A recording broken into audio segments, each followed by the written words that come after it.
This is the Lone Creator YouTube. We hope this video helps. You start by opening Shortcuts and creating a new shortcut. This gives you full control over the icon action.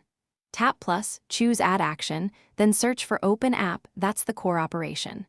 Select the app you want to launch. This links the shortcut to the real app. Once done, make sure your chosen image is accessible in Photos or Files because you'll assign it next.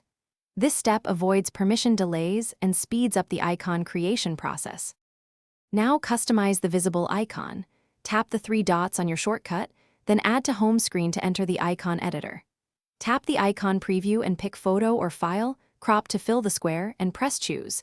This replaces the default glyph with your image. Next, edit the home screen name so it's short and recognizable. Once satisfied, tap Add and the shortcut appears as an app icon on your home screen, acting as a launcher for the app you linked. Finish by testing the new icon.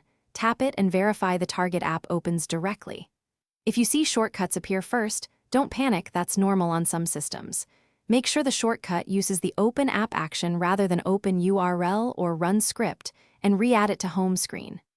If the wrong app launches or permissions block the action, delete the shortcut, check app permissions, and rebuild the shortcut carefully. This resolves most icon mislinks and ensures a seamless tap-to-open experience.